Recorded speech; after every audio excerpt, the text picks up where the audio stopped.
moving around here, aren't we? We went from Tasmania to the Arctic, and now we're going to Komodo Dragons. So, Ardiantiono, how are you, sir? Yeah, happy to be here. Thank you, Paul. It's great to be with you. I mean, Komodo Dragons, people have heard about Komodo Dragons, and we've read books, we've seen pictures, we think Komodo Dragons. I mean, I'm not really sure how big are they? Knee height? They're big. They can reach up to 3 meters, weigh more than 100 kilograms. So, wow, it's amazing animals. They're bigger than I thought, and I'm sure after your talk, I'll be giving them even more respect. So, I hope so. Ardiantiono. Sorry, I mucked up your name. Ardiantiono. You can call me Ardian, that's fine. It's quite a long name. Ardian. I like it. Ardian's great. All right, buddy. Well, look, thanks very much for this. I'll leave you to your presentation. I know you're going to get questions because everyone's excited about something called Komodo Dragons. Okay, now I'm sharing my screen. Hide, and hopefully you can see this one, Paul. Let's have a quick look. Oh, there you go. There you go, buddy. Looks good. Okay, cool. Thank you. Have fun, Ardian. See you. Yeah. Hi, everyone. So good morning, good afternoon, good evening for everyone around the world. It's been a pleasure to be here. So today I would like to talk about my story with, I believe most of you will agree, the coolest animals in the world. So my name is Ardiantiono, no family name, just one name, and it's a very common name actually in my country, Indonesia. So it's such a beautiful country with so many diversity, and I highly recommend you to visit my country, especially if you like food, and that is spicy food. We also have such a cool wildlife where you can see some of the most charismatic megafauna, talk about tigers, rhinos, elephant, orangutans. And today I would like to talk about our lizard friend. It's actually all started from this one. So since I was a kid, I'm a big fan of dinosaur, and I really like a big and ferocious one like T-Rex. So when I started my study in biology, it's very obvious that I'm gonna study crocodiles. But I didn't study it in the end. It's because I cannot swim. And if you want to study crocodile in the river and you cannot swim, it's kind of like a bit dilemmatic.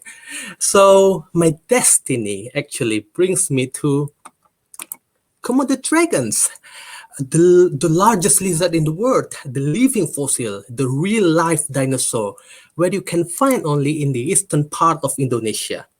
And today, I would like to talk to you more about a location where you can find the largest population of wild Komodo dragons, which is also the most beautiful places in the world. The Komodo National Park, where people also call it as a real-life Jurassic Park.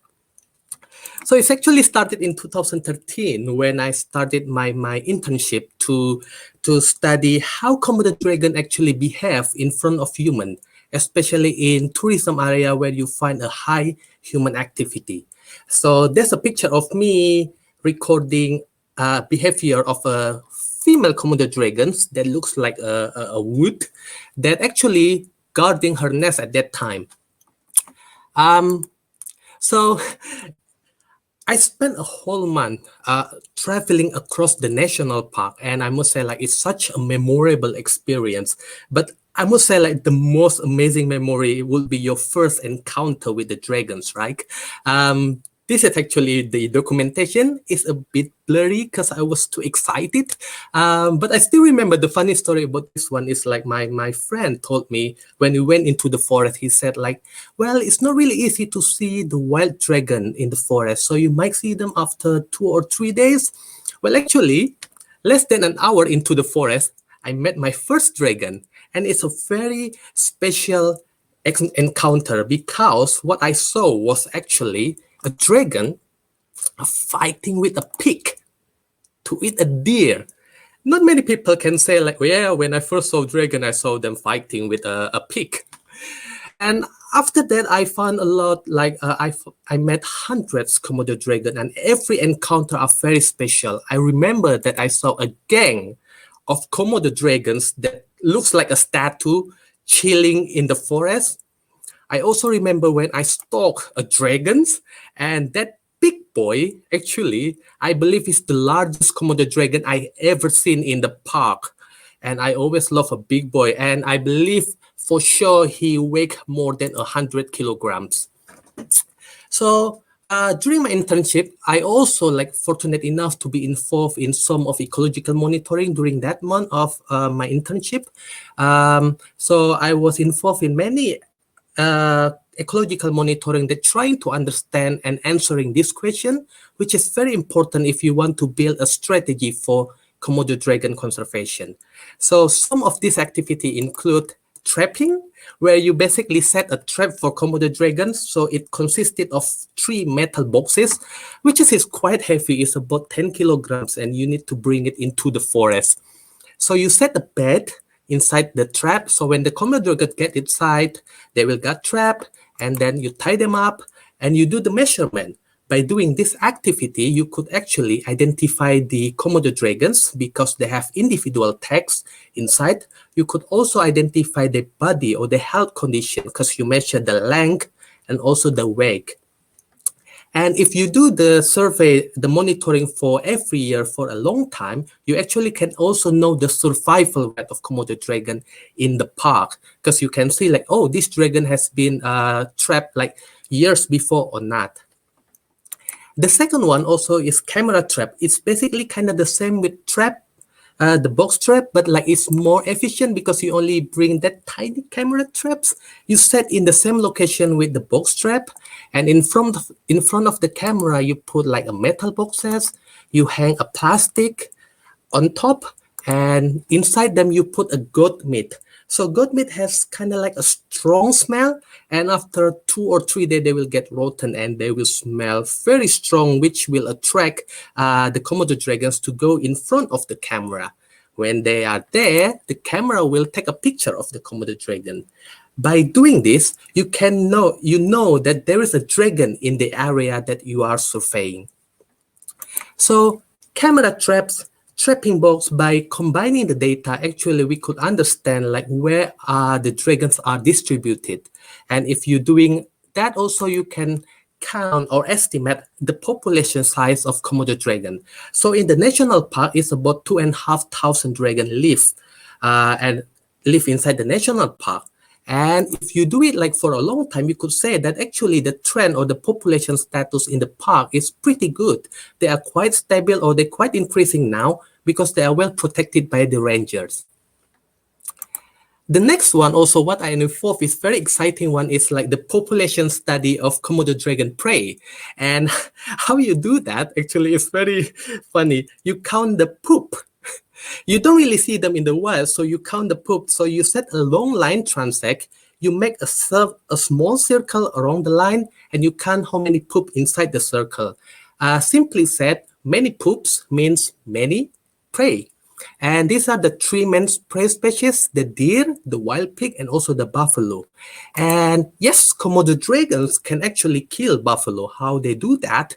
They bite the buffalo, and after that they leave the buffalo. So after a couple days, the buffalo got infected, they got weak, and after that they die. After that, the Komodo dragons will come. It's very common to see like 20 Komodo dragons coming and eating the buffalo in the same time. And also, fun fact about Komodo dragon is basically they eat everything that has meat and bone, including their own kind. So Komodo dragon is a cannibal animal, and this is actually a very cool evolutionary mechanism where they're trying to reduce the competition in the future by eating the young Komodo dragons. So, and also if you are lucky, you will be able to witness this kind of scene where Komodo dragons eating a deer.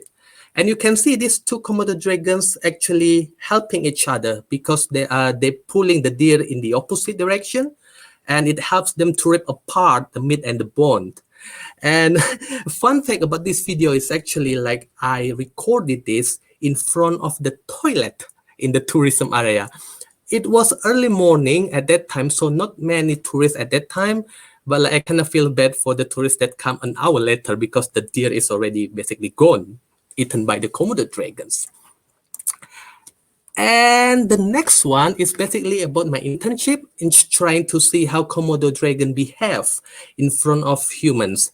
And the wild Komodo dragon should act or like should behave like the deer in this picture, which is actually they avoid humans because they scared of us. But if they see human for many, many times close to them, they will actually eventually become habituated. Habituated, and their response would be something like this. Just chill like that. So they are not avoiding us, they are not coming closer to us, they just stay and do nothing, usually just sleep. And fun fact about Komodo dragon is actually they are very much easy to adapt with human activities. The easiest place to find a Komodo dragon is actually near the kitchen because they get attracted with the smell of a meat and fish that cook inside the kitchen, and they will just lay around in front of your house if you let them. And this behavior actually, what I got from my internship, actually like brings me or motivated me to do my thesis, where I come back again to National Park a year later and stay a whole month in Komodo village inside the national park to understand people and Komodo dragon relationship. What we found is like in the village, there's like a phenomenon, what we call by human Komodo dragon conflict, because people grow livestock and they leave the livestock across around the village, and usually the Komodo dragon attack and eat the livestock. So my thesis at that time was actually trying to understand the pattern of the conflict. What we found is actually like the conflict is quite, it's not really often happen because Komodo dragon don't really eat that much. And people are actually quite tolerant with the livestock attack by the Komodo dragons because they know the dragon are protected, and also they get the benefit from the tourism. And the interesting local belief is that they believe the Komodo dragons, especially the local people, are their twin sister. Because they are the family, they don't disturb each other. So from this experience, that from my thesis living 1 month in the village, I found that a lot of interesting or like new knowledge about how people see Komodo dragon and how they build the relationship with the dragons. So after my thesis, I graduated, and after that, I was thinking like, okay, I have done like a two scientific research about Komodo dragon behavior and conflict, and now what I was thinking is like how I can contribute even just a bit to protect Komodo dragons in the real life, and that actually brings me to an island called Flores. As you can see, that Komodo dragon in the national park are well protected by the ranger, but it's kind of like a different story on Flores Island, the biggest island where you can find the dragon. However, in this island also, you can see a high human population density and such rapid growth of economy. And the Komodo dragon population here are fragmented and threatened by conflict, prey depletion because people hunt the deer and the pig, and also habitat loss from fire and agricultural expansion. So after my graduation, I was very fortunate to be involved in 2 years programs that trying to understand how people perceive Komodo dragon and how we could promote human Komodo dragon coexistence. And how we do that is by asking people. So we did an interview in different villages. We asking local people how they see Komodo dragons. And that's really important because they are the one who live with the dragons, and we want to hear their perspective, not from us, actually, who is basically not living there. And after that, we also conduct awareness, trying to share what we know about the ecology and conservation of Komodo dragons. And by doing that also, we would like to hear what people think about Komodo dragons. So it's kind of like a two-way learning process where you're sharing your knowledge. And after that, we conducted a campaign to promote coexistence. My friend Puspita and Acha actually created these beautifully illustrated storybooks for the kids that's basically trying to tell a story about human and Komodo coexistence. It started from people hunt deer in the forest and Komodo don't have any food left, so they come to the village and kill the livestock. They got in conflict, and after that, they understand each other, and finally, they live in harmony. It's such a very nice book, very easy and very engaging storybook, and kids really like it because we share it to primary school students, and they keep the book until now, and they tell the story to their friends and their family in the village. So it's actually doing this, it's actually not only about doing a research or doing the conservation program, but also because you live with the local communities, you get a chance to build a relationship. You find your new family and friends, which is mostly kids for me. I don't know why. You get a chance also to understand the local culture, and you live in one. It's such a beautiful place, just like in Komodo National Park. So it's a big, big plus. And in the end, I would say like all of this experience, my internship, my thesis, my postgraduate work are impossible for sure without the support of my colleague in Komodo Survival Program. So KSP is actually a local NGO that working to protect Komodo dragons since 2000, and they have done such an amazing work and scientific research. If you asking me who actually are the expert of Komodo dragons, they are, and I'm really proud to be part of them. And they are not only a colleague or mentor, they are more like a friend and family for me. And now I must say, like, I'm not studying or working on Komodo dragon directly anymore. But Komodo dragon is actually my first love. And the dragon are the one who bring me to where I am now, studying my PhD in England, where I'm speaking now, and be able to share my experience with you in this such an amazing festival. That's all my story, and if you want to keep in touch with me, feel free. And if you want to see a cool documentation about Komodo dragons, you can visit KSP Instagram. And lastly, I would like to say, when we can travel again, I invited you to come to Indonesia, go to the real life Jurassic Park, and see by your eyes the amazing Komodo dragons. Thank you.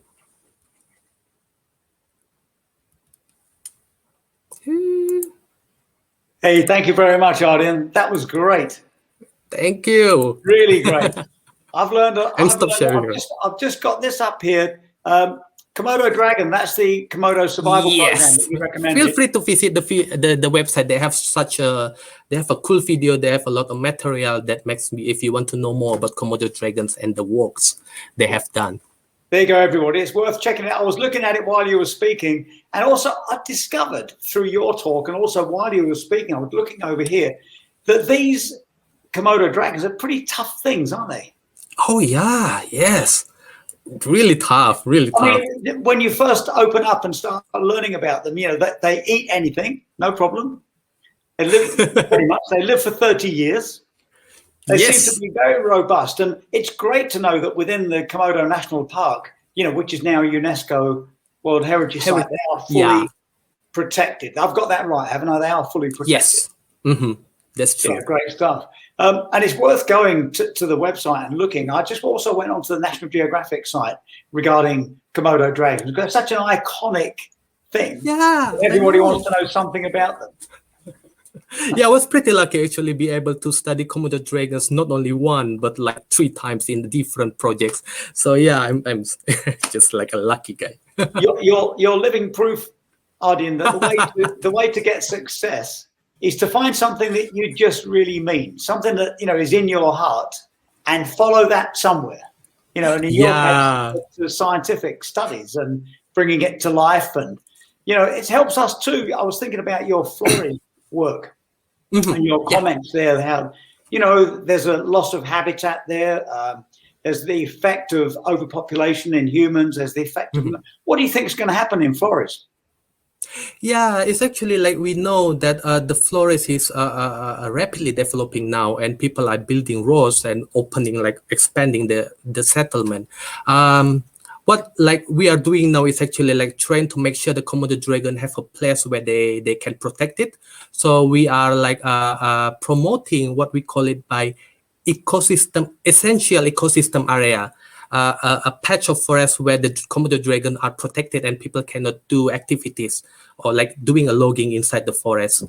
But yeah, it's more like trying to understand how we could balance the economic development and also the conservation of Komodo dragons. That's why we're working with the local communities to develop the ecotourisms, but also like in the other side, trying to build or establish a new protected areas.